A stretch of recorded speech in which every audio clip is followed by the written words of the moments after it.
I hope you all had a really great Thanksgiving. I cooked my first turkey ever.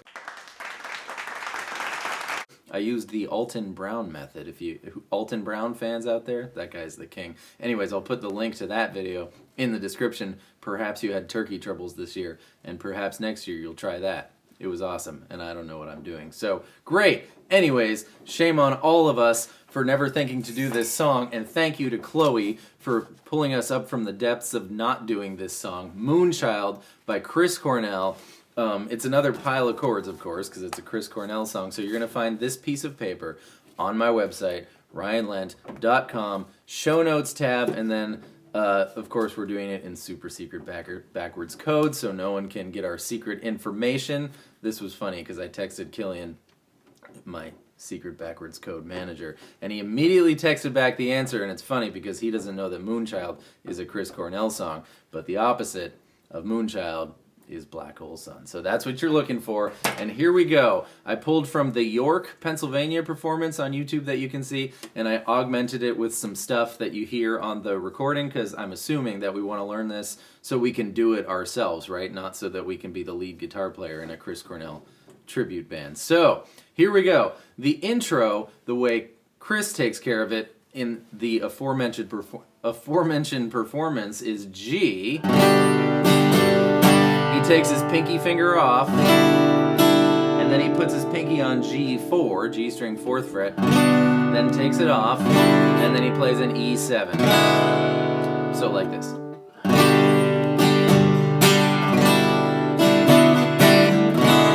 And you hear some of those notes from that, but I think it's worth knowing how to do it, at least in the right octave, and then we're going to switch to down here, because we're not singing, so you can afford to take the time to do that. Grab the B string 15th fret, but slide up to it from somewhere down here'sville, and you want to also hear your open G string. Right? 15, 17, 15, 12, G12, and you can have the open B string there too if you want, or even the open D string, because it's an E7 chord we're working with, so any of those is cool. And then go to your E7. So here we go.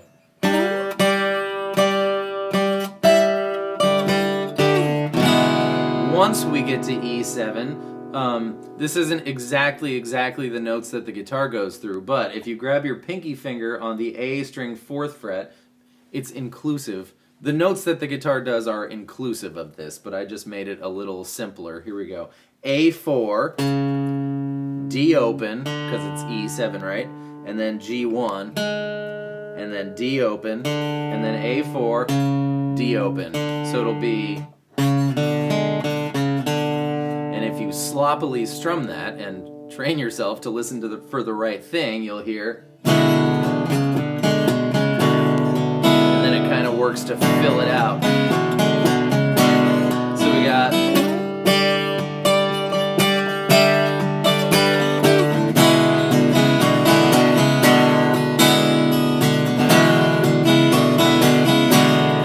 and then we're on to the verse. Do not move. Alright, for the verse. Now, the timing as far as measures goes isn't the greatest, but if you know the song, you'll know what to do, and I'm assuming you know the song, or else you wouldn't be watching this video. So E7, 2, 3, 4. E7, 2, 3, 4. E7, 3 E7s, followed by A7. Now, switch to D7, which is B1, G2, E2, but we're going to make it D7 suspended 4. So you can use your ring finger, you know, when you play D and you suspended 4, you put your pinky on the E string 3rd fret. D7 suspended 4 uses the same note to suspended 4 it, but the initial chord shape is different. So you can either stretch your ring finger over there, and then it looks like kind of a messed up inside out D minor, to regular D7, or just plop your pinky on there. Followed by B minor, of course, starting on the A string, 2, 4, 4, 3.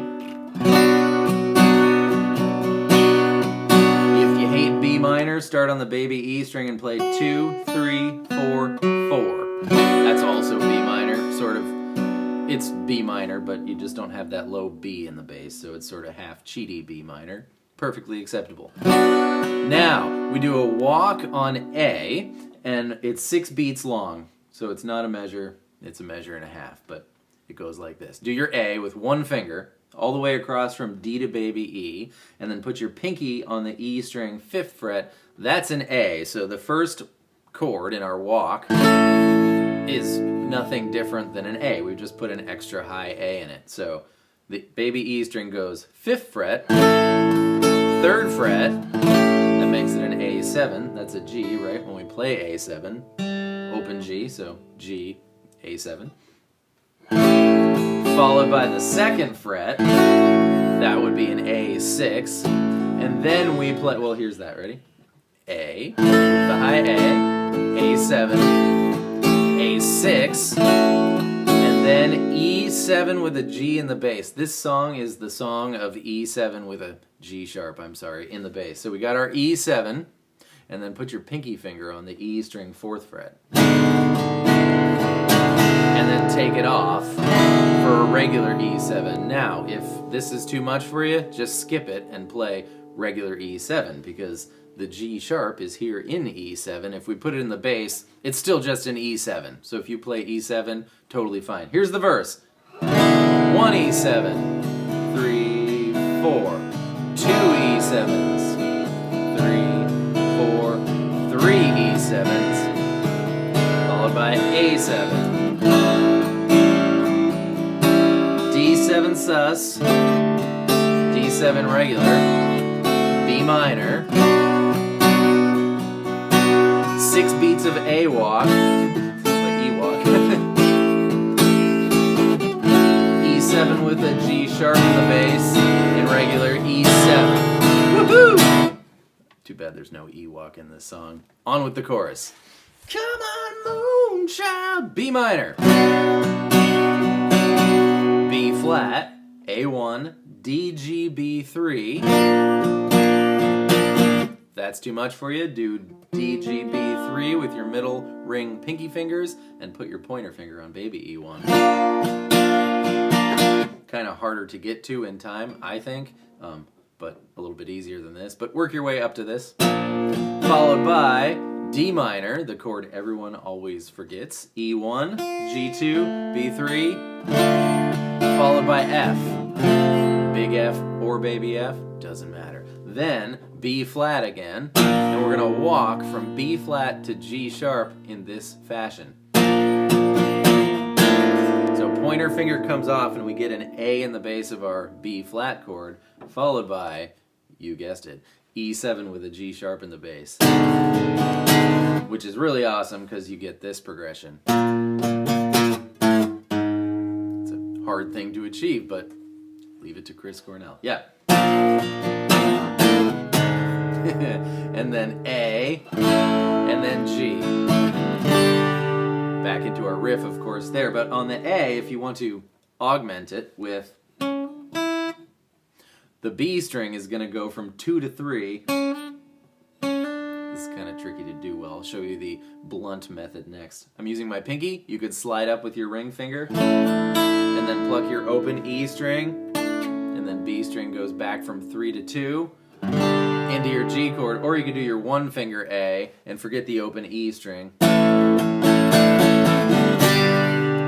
Probably the more doable option, requires less finesse. And then your like pressure's all off. Anyways, here's the whole chorus. Come on!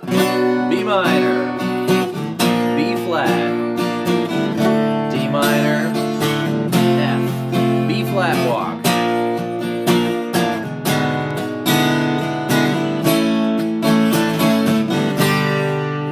That's the chorus. Don't move.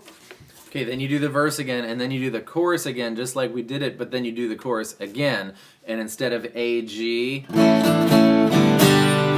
we're going to do A, and we get to add a really cool note here, you'll see, and it's going to be, do your little walk. It's a little easier to finesse here now that we don't need to go to G, so I'm going to use my pinky, and then G2, G3, pinky again, B2, so...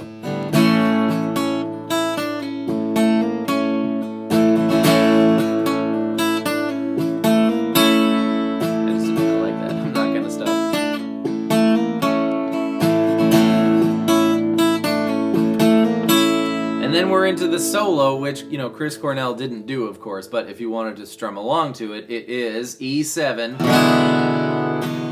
And then I like A with a C sharp in the bass, which is A, and then like with one finger, and then A string 4th fret.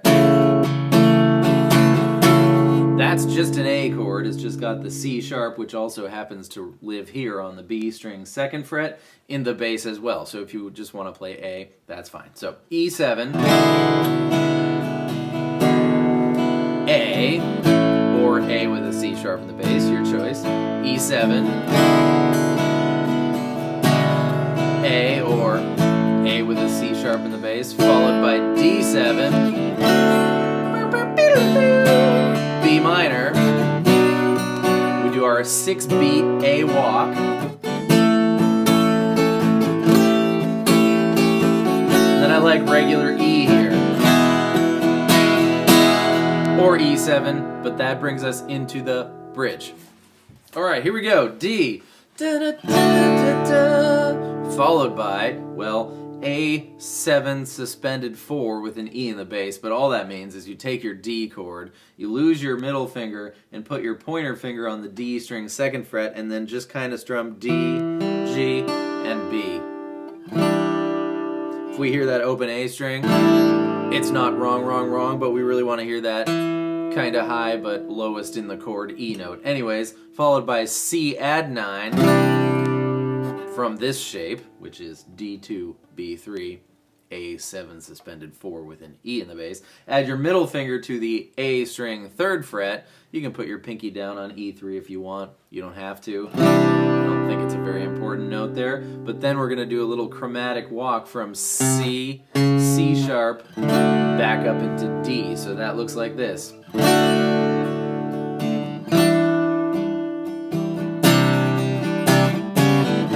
So I just kind of abandoned everything and just played that C sharp note there. Back into D, and then B minor, F sharp major, which is the same shape as B minor, but all your fingers go up one string towards Zeus. And then the cool part, B flat. You could do power chords here if this is too much for you. Oh, you could always do power chords with B flat. I'm going to do the whole chord, B flat, C, C sharp, D. That's the way to the moon.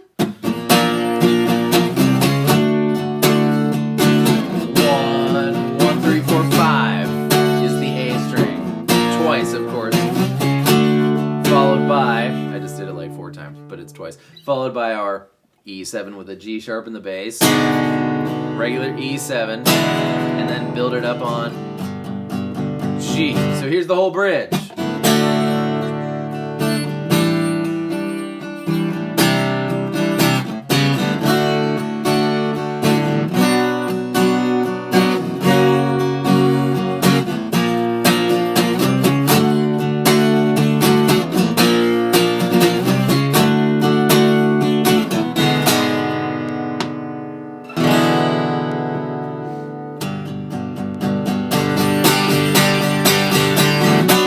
Into the last chorus, which ends a little differently than the others so far. Alright, so the last chorus is 2 choruses long. We go through it the first time just like we do with the A, G at the end, and then we go through it the second time with the special note A.